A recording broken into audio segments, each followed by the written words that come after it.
Magandang umaga po sa inyo lahat. Kamusta po kayo? Nakatulog ba kayo ngayong weekend? Bago po ang lahat, gusto ko muna bumati sa ating napakagaling na alkalde, si Yorme Isko Moreno Dumagoso, lahat ng department heads, mga konsehal, mga miyembro ng sanggunian, mga empleyado ng sanggunian, at lahat ng mga narito ngayon. Alam niyo po, sa 6 na buwan, ako po ay narito bilang Vice Mayor ng Maynila. Nakita ko at ginaya ko ang bilis kilos na programa ng ating alkalde. Kaya't unang beses na ako'y pumasok sa aking opisina, ang ginawa po natin ay buksan ang opisina para makatanggap ng mga hinaing ng mga Manilenyo at kahit papaano tumulong tayo. Dahil ayokong mapahiya sa mga taong nagsuporta sa akin, lalo't lalo na sa ating alkalde.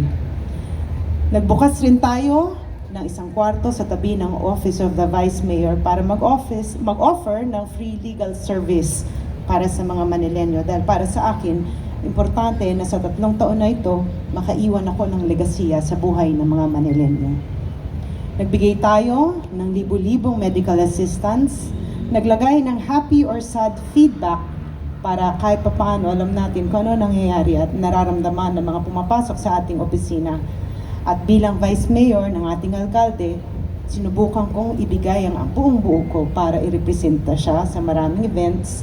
At isa sa pinakapaborito ko ay nung ako ay nagrepresenta sa kanya sa ASEAN sa Kuala Lumpur.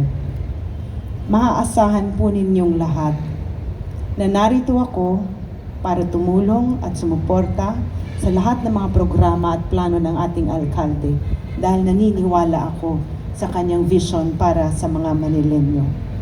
At pagdating naman sa pagiging presiding officer, tayo ay naging transparent sa session. In fact, alam nyo naman, although sa lahat sa pera, ginawa natin ang paraan para mabuksan muli ang session na live. Kahit na gadgets ang ginagamit natin, kagaya ng cellphone at mga laptop at iPad. Ginawa natin with the City Council quality over quantity ordinances and resolutions. Sumuporta tayo sa lahat ng mga administrative measures na gusto ng ating alkalde na nakatuon pagdating sa health care ng ating lungsod. Nagtalaga rin tayo ng napakagaling na Liga President na siyang tumulong at sumuporta sa barangayan, si Konsehala Erica Platon, ang ating napakagaling na SK Fed President na si Konsehala Yan Ibay. Mga konsehal na tunay na nakikinig sa hinaing ng kanilang mga distrito at City Council na nakasuporta sa ating executive branch sa panguna ng ating alkalde.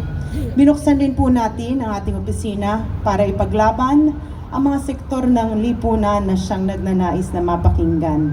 Nag-hire tayo through the help of PESO ng mga PWD sa ating opisina.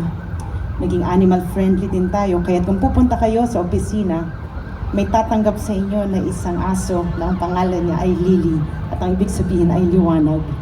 Alam nyo, itong experience ko bilang Vice Mayor ng ating alkalde, isang eye-opener po yan sa akin at sa aking buhay. Na habang narito ko sa mundong ibabaw, ipaglalaban ko ang boses ng mga Manilenyo at hanggang sa dulo, ako po ay susuporta sa ating alkalde. Narito rin ako para ibigay ang mikropono sa ating pinakamagaling na alkalde na alam ko ang vision niya na gawing Singapore ang Maynila balang araw, unti-unti nagagawa na ng paraan. Na kahit ano pa man ang kanyang ininda, pagpasok dito, nakita natin na kahit paano hindi natin naramdaman ang hirap.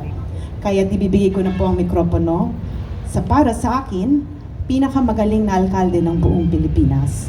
Ang ating nag-iisa, si Yorme Isko Moreno Dumagoso.